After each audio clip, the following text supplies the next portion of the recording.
Hey guys, I wanted to expand on the North Node being in Pisces, the South Node being in Virgo now, based on a lot of comments that I received from a live stream that I did yesterday on the nodal axis shifting into these signs, as well as, the Mars retrograde in Cancer, the upcoming Cancer full moon. But that's not what I'm going to talk about in this video. I'm going to talk specifically about a significant karmic lesson that collectively we all have to open our eyes to if we want to successfully navigate the next 18 months. Because in addition to the North Node being in Pisces, you have to realize that both Saturn and Neptune are finishing up their tour in Pisces. And both of these planets will make conjunctions to the North Node in Pisces in 2025. Neptune right now is making that conjunction to the North Node January and February. Saturn is going to make that conjunction sometime in April. And this year, Saturn and Neptune will touch into Aries just for a brief few months, but it is 2026 that Saturn and Neptune will permanently ingress into the sign Aries for the duration of their each of their stays. Saturn's typically 2.5 years. Neptune is going to be until I think it's 2038. It's going to be quite a while for Neptune, but this is I'm trying to figure out a way to give this message without sounding like I am pontificating my own agenda or my own values necessarily. I'm trying to be respectful of everyone's different perspective. However, I am an astrologer. This is an astrology channel that offers astrological content and important information on how to navigate celestial happenings. And so it is my responsibility to explain to you my analysis, my interpretation of the upcoming energies. And I absolutely believe that there is a fascinating karmic relationship between the North Node being in Pisces, while Saturn and Neptune are finishing up their tour in Pisces. And in addition to that, the eclipses this year will be in Virgo and Pisces because the eclipses are always touring the signs connected to the nodes. So, what am I referring to specifically when I talk about this big karmic lesson? I'm using the current example in the news right now of the LA fires and what is happening, the devastation, the decimation, the extraordinary loss of property, and the loss of life. I think that the death count is up to 16 people right now as of this filming. And the structures are the loss is incredible. There is so much talk now of the Pacific Palisades.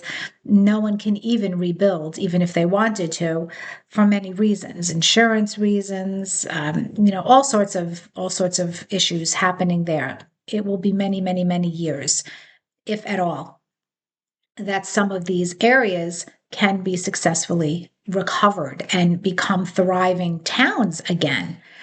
And in my live stream yesterday, I was talking about the connection now that the North Node is in Pisces to our, the lesson that we're all supposed to be striving towards, what we're supposed to be increasing and building, are those positive attributes of Pisces, which is unconditional love, compassion, grace, forgiveness, spirituality, faith.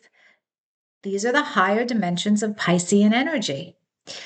And the South Node is where we need to rebalance, right? Where we need to get rid of the toxic traits, but use the good qualities of that sign's energy to help us achieve the North Node destiny.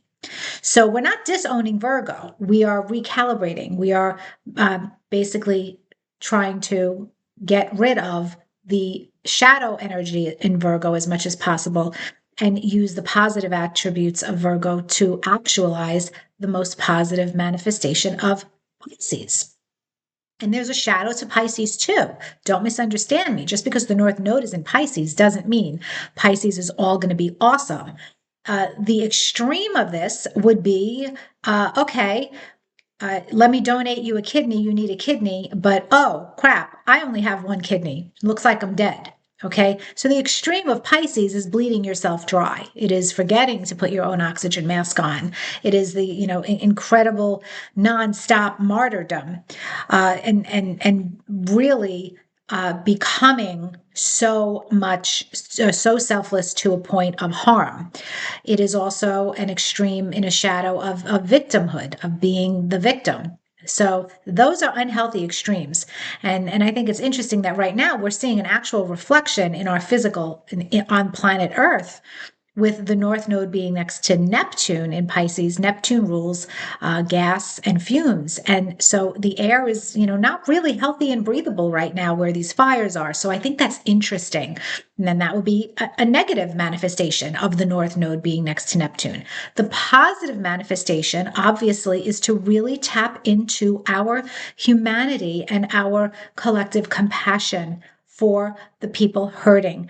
And I'm not just talking about the LA fires. I'm talking about everywhere in the world, okay? Absolutely. And this is not political, but everywhere in the world where there is pain and suffering and starvation and war and death and torture, okay? So absolutely. Gaza, Palestine, everywhere, Sudan, wherever there is something going on and people are suffering and hurting, we all should be developing a higher vibration of compassion and unconditional love and support in any way that we can. Charitable compassion, helping to heal the suffering of others where we can in our life. The South Node in Virgo, the healthy way to use that South Node in Virgo is for us to be able to analyze and effectively figure out, okay, here's a problem. Let's figure out the way to solve the problem. Virgos are great problem solvers. They can fix anything. So if we're using the healthy part of the South Node in Virgo to be proactive problem solvers instead of, worrying about a problem and crying about it and not doing anything about it, we've got a balance now with the Virgo Pisces axis. And that's what I'm encouraging everybody to lean into. The shadow quality of Virgo, however, is already coming out really brutally. And this is something that I think we all need to consider and check ourselves with, myself included. I am human, just like you are. We are all on this journey together, walking each other home. I'll see you on the other side someday. We'll all have a good laugh over wine, coffee, or whatever spirits do out there. And that unhealthy, toxic tendency of Virgo is extraordinary judgment and criticism. Really extraordinary. Fault finding, nitpicking. And so that deteriorates compassion. That deteriorates our humanity when we do it to an excess.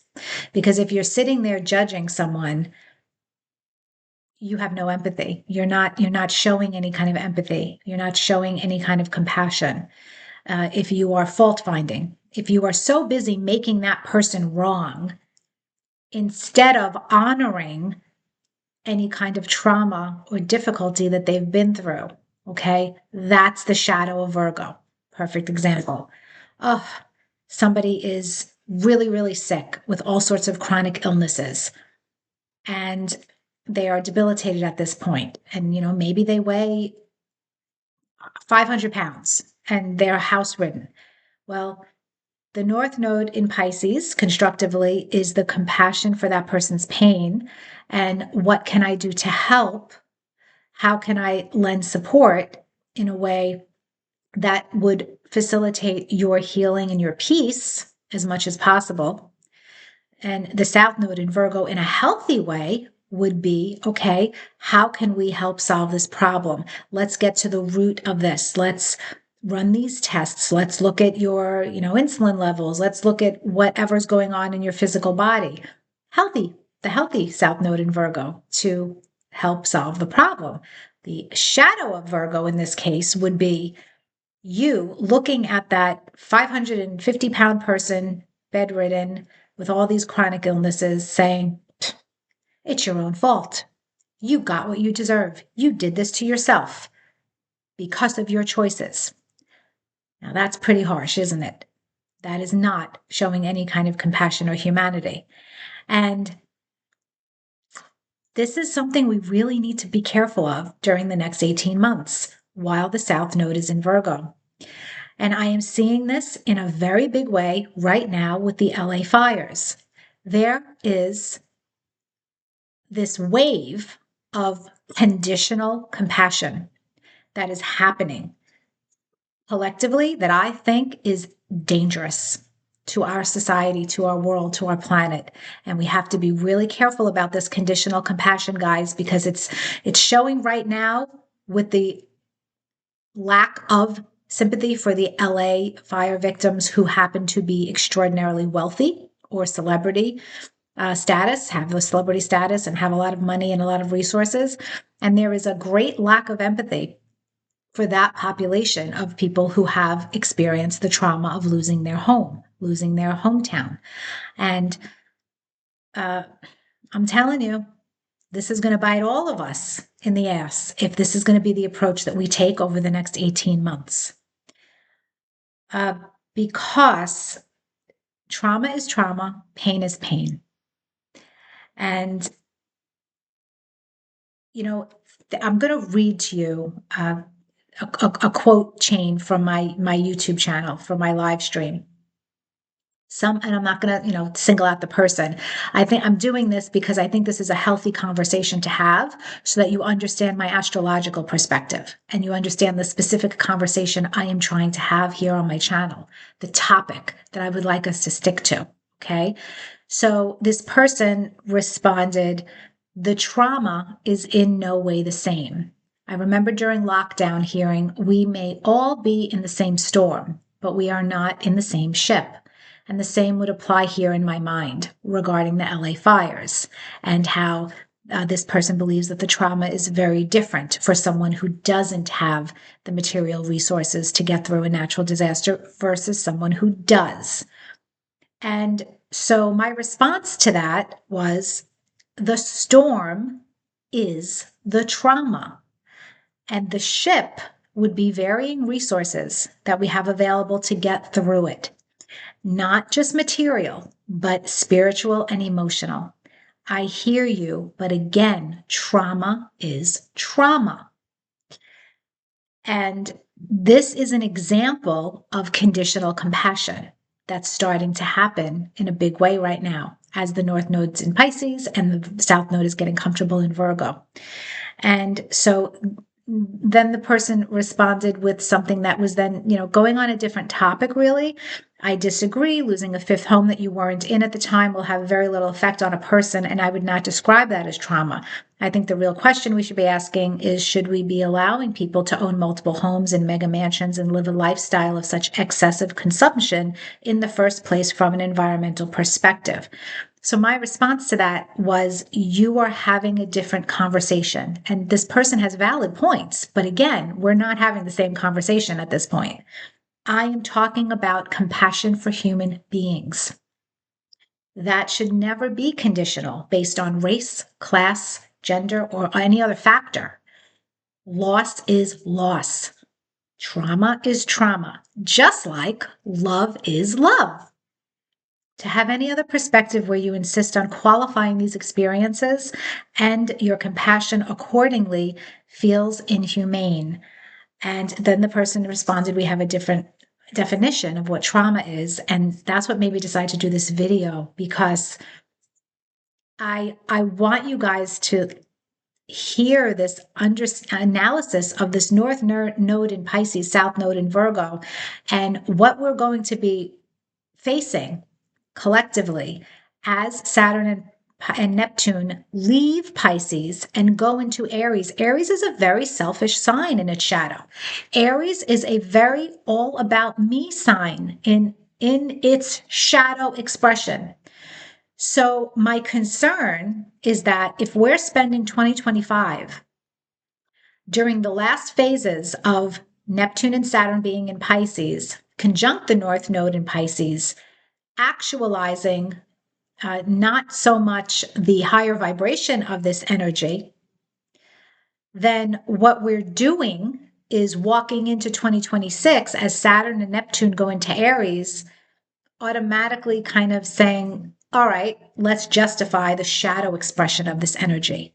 Neptune is a planet that is supposed to be about faith and spirituality.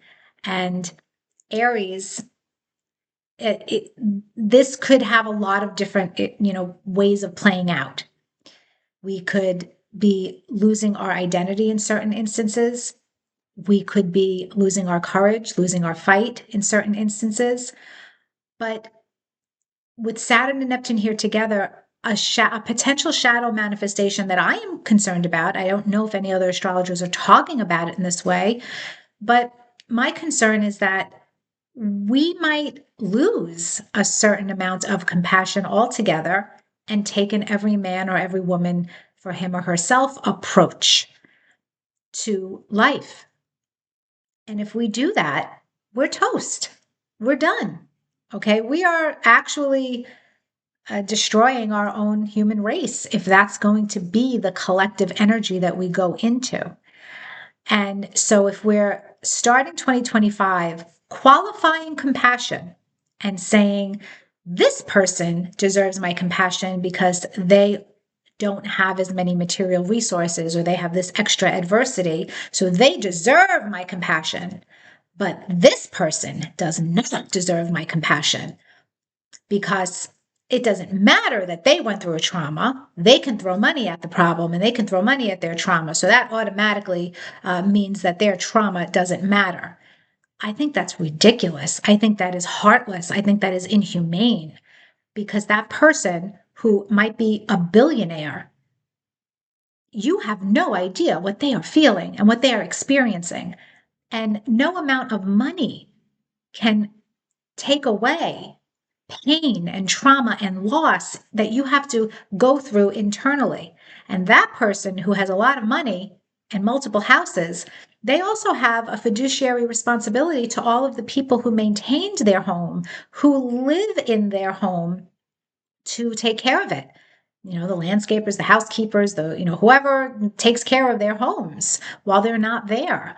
And they are probably feeling a great deal of heaviness and weight and responsibility towards helping the people involved in their homeland security, because we are all right now figuring out a way to maintain our homeland security, even though certain parts of it have been brutally ripped away from us with the Mars retrograde in Cancer. And so I just wanted to come on here and do a video about this topic specifically. And look, I understand absolutely that you as a person are going to be more inclined to want to help the person who doesn't have the financial resources. And that's where your charitable donations should go. But that doesn't mean that the people who happen to have money don't deserve compassion and understanding. And it's certainly, money doesn't negate your trauma. I mean, think about it. The person who worked all their life for their house, who has nothing left now, let's say that person has a dog that died in the fire. That is heartbreaking and sad for that person. But let's say that same millionaire, multimillionaire, or even billionaire had a dog in that house that didn't make it, and that dog died. That billionaire or multimillionaire deserves less compassion for the loss of their beloved animal, beloved pet, than the other person. That's cruel. That is cruel. And that's the point that I'm trying to make with this right now, is that having conditional compassion for people based on race, gender, class, wherever they happen to live, whatever their financial status is. If that's how you're starting 2025, guys, we're in trouble. And we need to check that. We need to really consider how, instead of judging and trying to say someone's pain doesn't matter because of your own judgments of them, is something against all of humanity. That as our astrology changes radically this year into next year, we have an opportunity to direct this energy collectively in a positive way as much as possible, or we can be, really causing our own downfall in a lot of ways if we're not careful. And these are just my thoughts. Of course, you all have your opinions. Everybody's entitled to their opinion. I ask that if you're going to make comments about this topic here on this video, you keep it very respectful. Let's not attack each other. Remember that this is my astrological analysis. I am not coming down on any of you for feeling the way you feel about a certain topic. Your feelings are valid. Everybody has feelings. Feelings are not facts. And the fact is, we are all human beings. And the people in LA have all gone through a collective trauma that they are reeling from. A natural disaster is one of the most stressful, traumatic things that any human being can endure. It is. And everyone deserves our compassion. There's more I could say. I think I'm going to stop there. I think I'm going to end this video right there, not say anything else for now. But this may be an ongoing conversation as I start to talk more and make more videos about Saturn and Neptune going into Aries and the shift from Pisces to Aries. This may come up again, but we've got the nodes in Pisces and Virgo for 18 months now, guys, and the eclipses are in these signs. And it is super interesting what we're gonna do with this energy, with Saturn and Neptune being conjunct the North Node for the first few months of 2025. It's going to be very interesting. It's like a big opportunity for us spiritually to rise above, to really embody the very best of Piscean energy. And I hope that we all can do that. I hope that we all rise to the occasion. And I will see you at the next video. All right. Thank you for watching. Take care, guys.